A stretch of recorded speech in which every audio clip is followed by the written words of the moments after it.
예, 안녕하십니까. 저는 서울대학교 이비인후과에서 근무하고 있는 안순현이라고 합니다.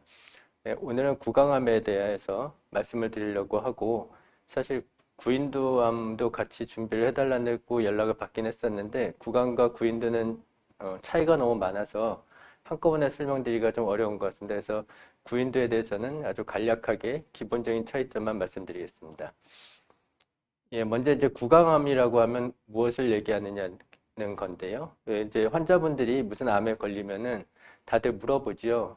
이제 무슨 암에 걸리셨어요? 근데 사실 알고 보면은 그거는 뭐 폐암, 유방암처럼 어디에 암이 생겼냐를 물어보는 말입니다, 사실은. 그래서 구강암이라고 하는 거는 실제로 이거는 저희 같은 의사들도 구분을 잘 못하는 경우가 많긴 한데요. 예, 입안이 전부 다 구강은 아니고 이렇게 검게 저희가 칠해놓은 부분은 이 목젖을 포함한 영국의 편도선 그리고 혀의 뒤쪽 3분의 1의 그 편도 비슷한 조직이 우두두두한 곳이 있는데 거기는 구인두입니다. 그래서 구인두암과 구강암은 치료 자체가 다르기 때문에 저희는 완전히 다르게 평가를 하고요. 그래서 구강이라고 하는 거는 이 검은 부분을 제외한 구강의 앞쪽 부분을 얘기한다고 생각하시면 될 것 같습니다.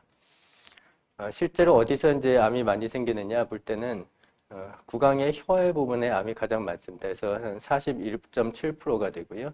그리고 구강저라고 해서 이 혀를 들어 올리시면 밑에 점막 조직이 더 있는데요. 그 부분이 16.5%를 차지하고 있습니다. 그래서 실제로는 혀에 관련된 부분이 거의 한 60% 조금 안 되게 차지한다고 이해하시면 될 것 같습니다. 그리고 실제로는 입술암도 구강암에 포함이 되기 때문에 16.5% 입술암이 포함이 되고요. 그 이외에는 이렇게 잇몸이나 잇몸 아래 어금니 뒤쪽에 작은 부분인 뭐 후구치 삼각 부분 그리고 볼 점막 등에서 생기게 되겠습니다. 구강암이 왜 생기느냐 할 때는 저희가 두경부암에 생기는 원인은 대부분 다 흡연하고 음주가 가장 많습니다. 특히 두 개를 같이 하시면 약 17배 정도 암의 발생이 증가된다고 알려져 있고요. 우리가 책에 따라서 이제 인유두종 바이러스가 요새 두경부암에서는 많이 언급이 되는데 인유두종 바이러스는 주로 이제 구인두 특히 이제 편도선암에서 많이 관련되고 있습니다. 환자분들이 이제 인유두종 바이러스가 워낙에 많이 나오다 보니까 편도암을 진단되신 분들이 본인이 인유두종 바이러스에 관련이 있다고 들었을 때 특히 이제 배우자분들이 자기는 어떻게 되는지에 대한 궁금증도 요새는 많이 생기는 것 같습니다. 근데 그러니까 구인도암의 얘기지만 인유두종 바이러스에 감염이 돼서 실제로 암이 발전될 때까지는 한 20에서 30년의 시간이 걸린다고 저희가 생각하고 있습니다. 그렇기 때문에 이거는 현재의 얘기가 아니고 굉장히 옛날의 이야기이기 때문에 이것 때문에 배우자께서 걱정하시거나 하실 일은 없는 것 같습니다. 자외선 노출은 주로는 이제 입술에서 생기는 암에 대한 이야기가 되겠고요.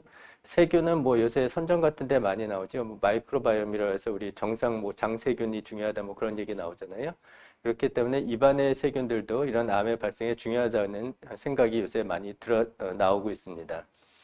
또한 성별에서는 당연히 남성분에서 많고요. 나이는 보통은 40세 이상, 보통 5, 60대 정도에서 많이 생기고 있습니다. 식이 습관은 특별한 원인이라기보다는 그냥 일반적인 얘기고요. 뭐 보통 야채나 과일을 많이 드시면 좋다고 되어 있습니다. 그리고 여기는 없지만 구강 위생이 굉장히 중요한데요. 특히 안 좋은 치아가 있어서 계속해서 자극이 장기적으로 있으면은 구강암의 원인이 된다고 생각하고 있습니다.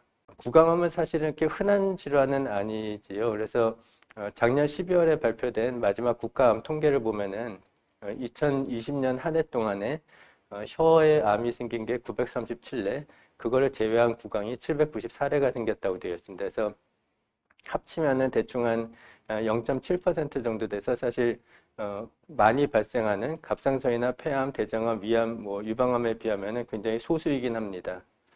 그렇지만 이제 저희가 우려하는 거는 아까 말씀드렸듯이 이제 구강암의 원인도 대개는 흡연이 사실은 주요 원인인데요. 실제 우리나라의 흡연율은 조금씩 줄어들고 있습니다. 그래서 후두암의 경우에는 이제 흡연과 직접적으로 관련이 되는데 후두암은 사실 시간이 지나면서 조금씩 그 발생 빈도가 감소하고 있는 추세를 보이는데요. 그거에 비해서 구강암은 예상과 다르게 특히 이렇게 60세 이상의 나이 드신 분에서는 전체 구강암의 발생 빈도가 조금씩 증가를 하고 있습니다. 만약에 저희가 이제 구강암이 가장 많이 생기는 혀에 생기는 암만 따로 띄어서 보게 되면은 보시는 것처럼 모든 연령대에서 증가하는 추세를 보이고 있는데요. 특히 저희가 보통 구강암이든지 무슨 암이든지 한 40은 지나야지 생긴다고 생각하는데 이 굉장히 젊은 20에서 40대 분들에서도 구강암이 상당히 빠르게 증가하고 있는 추세를 매년 보이고 있어서 저희가 앞으로도 신경을 좀 많이 써야 되는 병이라고 생각을 하고 있습니다. 치료에 대해서도 간단하게 좀 얘기를 드리려고 하는데 이거는 이제 저희가 암의 치료에 쓰이는 여러 가지 치료들을 전부 다 모아놓은 겁니다. 그래서 이제 병에 따라서는 호르몬 치료나 골수 이식 같은 것들도 되고요. 또 최근에 많이 이름이 나서고 있는 면역 치료나 표적 치료도 시행되고 있습니다. 그런데 아까 보여드렸듯이 이제 구강암은 흔한 암이 아니다 보니까 이런 면역 치료나 표적 치료가 초기 치료가 되는 건 시간이 많이 필요할 것 같습니다. 그래서 현재까지도 치료는 수술과 방사선 치료 그리고 항암 치료 3개가 주가 되고 있습니다. 가끔가다 환자분들이 오셔서 이런 기사 같은 걸 보고 본인이 면역 치료를 먼저 하고 싶다고 얘기하시는 경우도 있긴 하지만 현재 구강암에서 특히 아니면 두경부암에서 면역 치료는 전신 전이가 일어나서 더 이상 치료 방법이 없을 때 대개는 사용되게 됩니다. 잠깐 두경부암이라는 말이 나와서 이건 이전에도 아마 다뤄졌을 것 같은데요. 제일 대표적인 두경부암은 비강에 생기는 암, 지금 말씀드리고 있는 구강암, 후두암, 그리고 인두, 구인두, 하인두 같은 인두에 생기는 암들이 포함이 되는데요. 이 위치에 따라서 암의 치료가 조금씩 다릅니다. 그래서 비인두암의 경우에는 대개는 수술하기가 참 곤란한 위치거든요. 그래서 대개는 방사선 치료와 항암 방사선 치료가 메인이 되고 있고요. 우리가 후두암, 구인두암, 하인두암에서는 환자의 선택이긴 한데요. 수술을 먼저 하셔도 되고 방사선 치료를 먼저 하셔도 됩니다. 근데 이 후두나 구인두, 하인두는 모두 수술적 절제가 됐을 때 특히 말씀하시거나 음식을 삼키는데 문제가 많이 생길 수 있습니다. 그렇기 때문에 삶의 질을 고려했을 때 수술보다는 방사선 치료를 먼저 선택하는 경우가 꽤 많게 되는데요. 구강암은 그에 비해서 아직까지도 무조건 수술을 먼저 하는 게 올바른 치료라고 알려져 있습니다. 그 이유는 여러 가지 있는데 아까 드린 것처럼 구강암의 가장 많은 부분이 혀에 생기는 암인데 방사선 치료를 하려면 일정한 방사선 양이 일정 구조물에 들어가야 됩니다. 근데 느끼시겠지만 혀는 계속 움직이잖아요.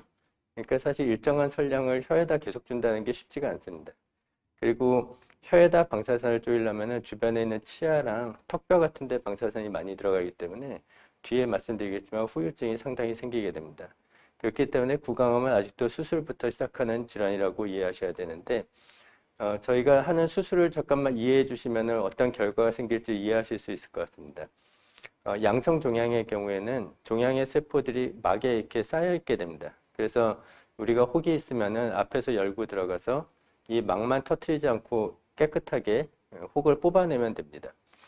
근데 악성 종양은 종양세포를 싸고 있는 막이 없습니다. 그렇기 때문에 경계가 불분명하고 그래서 현재 우리가 구강암을 수술할 때의 목표는 우리가 암이 있다고 생각하는 곳에서 최소한 1cm 이상의 정상 조직을 포함해서 띄어야 됩니다. 근데 우리가 구강이 그렇게 넓지가 않거든요. 그래서 혀를 생각하면 혀가 폭이 4cm 정도라고 보통 알고 있습니다. 근데 만약에 종양의 두께가 1cm가 되면은 저기서 1cm를 더 되면 사실 혀의 절반이 잘려 나가는 거거든요. 그렇기 때문에 환자분에게 생기는 후유 같은 거는 꽤 클 수 있습니다. 그리고 1cm의 면적을 더 얻는 게 그렇게 쉽지는 않습니다. 방법상. 그래서 아주 이렇게 작을 때 오시면은 저희가 간단하게 혀의 일부분을 띄는 걸로 해결이 되지만은 이렇게 지나치게 크게 오면은 예전에는 이렇게 턱을 약간 가르고 시야를 좋게 한 다음에 종양을 제거하기도 하고요. 종양이 이렇게 턱뼈에 바짝 붙으면은 아래쪽 피부를 들고 턱뼈 일부와 함께 암을 제거하기도 하고 또 윗잇몸에 생겼을 때는 이런 식으로 접근해서 우리가 시야를 확보를 해야지 한 1cm 이상의 절개면을 얻을 수가 있게 됩니다. 또 하나는 이제 림프절 전이의 문제인데요. 이 구강암을 알아보셨던 분들은 다 이해하시겠지만은 본인은 구강에만 있다고 뭐가 치료를 받으러 가면은 목에 대한 수술도 같이 하게 됩니다. 그 이유는 림프절 전이가 매우 흔한 질환이기 때문인데 저희가 암의 두께가 한 2mm만 돼도 잠복전이 가능성이 한 7% 정도 된다고 교과서에 나와 있습니다. 잠복전이라고 하는 거는 여러분들 이제 암에 진단받아서 병원을 가시면은 CT도 찍고 MRI도 찍고 요새는 양전자 단층 촬영이라는 것도 찍게 됩니다. 그래서 여러 가지 영상을 찍고 거기서 전이가 있다 없다를 저희가 판정하게 되는데 환자분들은 대개는 그런 사진에서 전이가 없으면 전이가 없다고 이해하실 수 있지만 실제로 그렇지는 않습니다. 우리가 하는 모든 CT, MRI나 펫은 어느 정도 크기가 돼야 보입니다. 저의 생각에는 보통 최소 5mm 정도의 사이즈는 돼야지 종양이 있다 없다를 저희가 판정할 수가 있는데요. 이런 암이 전이가 될 때 처음부터 5mm짜리가 가지는 못합니다. 그렇기 때문에 처음에는 세포 단위로 가는 거라서 잠복전이라고 하는 거는 영상에서는 전이가 없다고 돼 있었는데 실제로 수술해서 임파선을 띄워서 우리 병리과 교수님이 잘라서 현미경으로 보니까 암세포가 임파선까지 와 있다라는 그런 뜻입니다. 그래서 이게 구강암의 두께가 3mm가 넘어가면 잠복전이의 가능성이 26%라고 되어 있고요. 그렇기 때문에 만약 CT에서 보이는 임파절 전이까지 합치면 거의 한 46%가 임파절 전이가 있는 상태가 됩니다. 그리고 임파선 전이가 늘어남을 따라서 환자의 사망률도 같이 증가하는 걸 보실 수 있겠습니다. 그래서 저희가 치료할 때는 이런 임파선 전이가 영상상에서 확인이 안 되더라도 잠복 전이 가능성이 이렇게 20에서 30%가 넘어가는 경우에는 보시는 것처럼 목을 열고 목에 있는 한쪽 임파선들을 제거하는 예방적 경부 림프절 절제술이라는 수술을 하게 됩니다. 그래서 결국 구강암이 걸리시면은 구강에 대한 수술과 함께 목에 대한 수술도 같이 받게 되시는 것입니다. 그리고 이거는 아까 전의 그림에서는 구강암의 두께를 보여드렸는데 원래는 두께는 아니고요.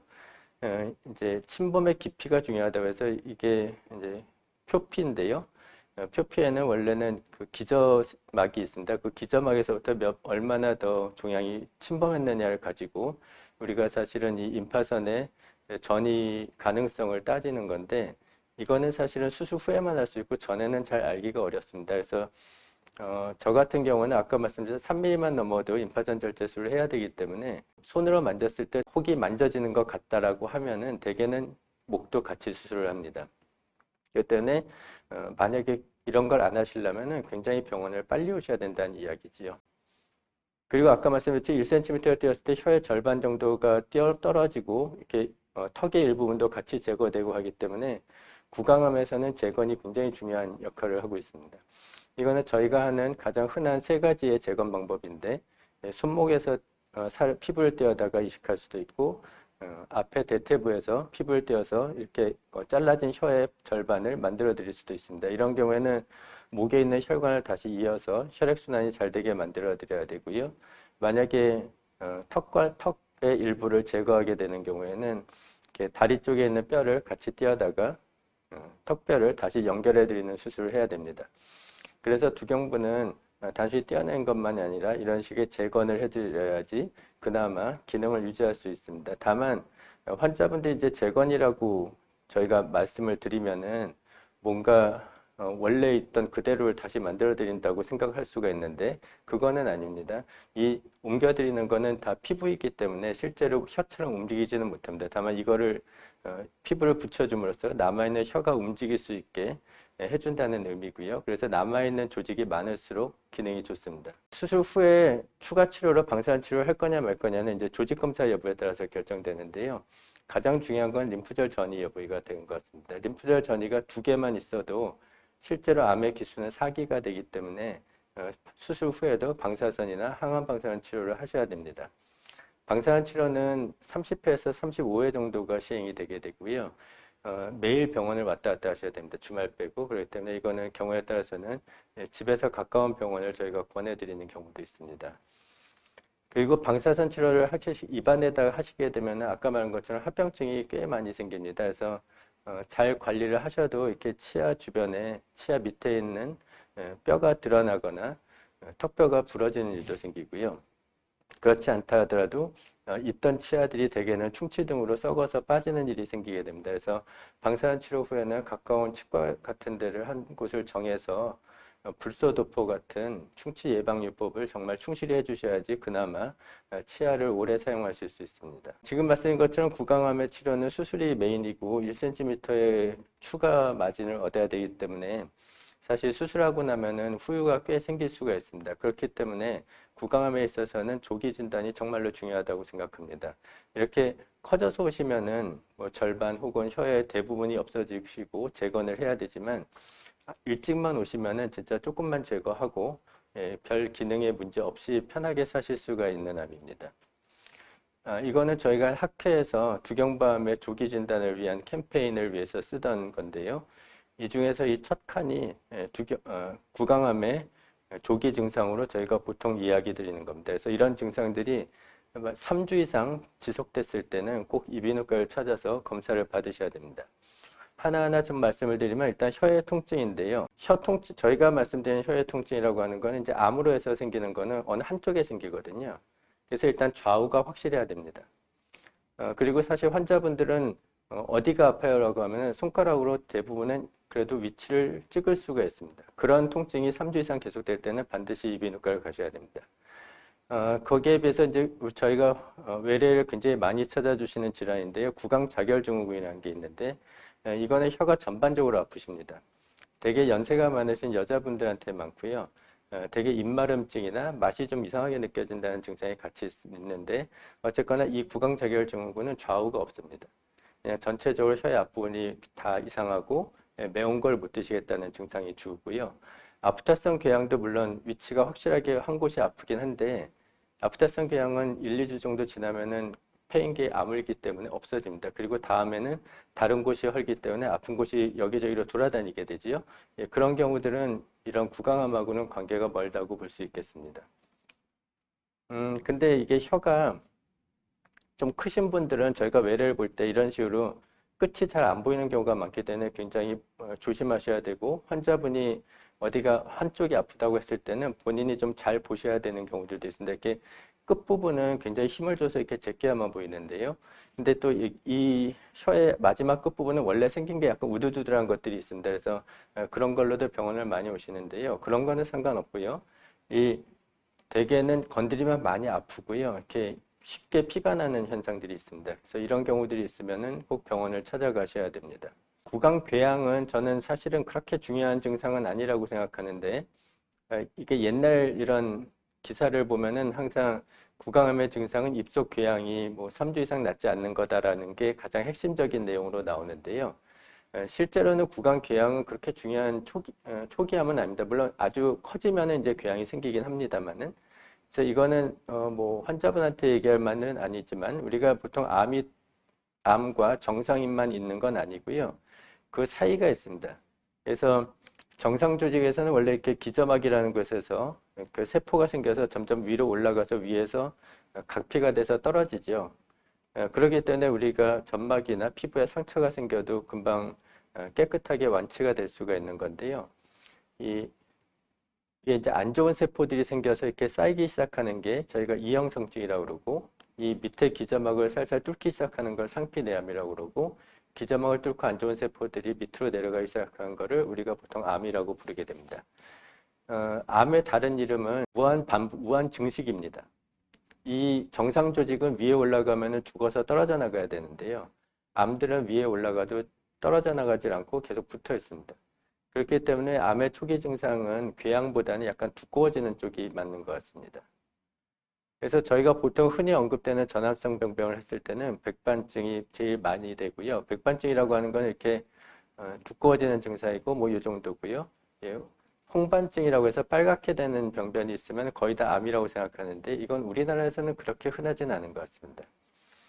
또 전합성 병변으로 많이 얘기되는 게 편평태선인데요. 이렇게 볼 쪽에 그물처럼 이렇게 허옇게 쌓이는 거 이거는 굉장히 많이 생깁니다. 그렇지만 얘네들은 생각보다는 암하고는 거리가 좀 있기 때문에 걱정을 하지 않으셔도 될 것 같습니다. 특히나 아까 말씀드린 아프타스 궤양처럼 이렇게 여기저기 패이는 이런 궤양은 사실은 전합성 병변은 아닙니다. 그래서 구강암의 가장 중요한 전합성 병변은 백반증이라고 저는 생각을 합니다. 백반증은 근데 어떤 특별한 텀이 아니고요.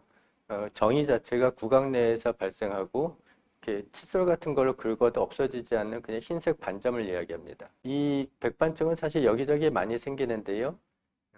물론 퍼센티지적으로는 크게 차이 없다고 느끼실 수 있지만은 제일 중요한 거는 혀와 혀 밑에 이 설 기저부에 생기는 이런 것들이 가장 중요한 요소입니다. 다른 데 생기는 백반증은 사실은 이렇게 물리적으로 이렇게 마찰 때문에 생기는 백반증이 많습니다. 그렇기 때문에 암이 좀 가능성이 떨어지지만 혀에 생기는 백반증은 상당히 조심하셔야 되고 병원을 꼭 가보셔야 됩니다.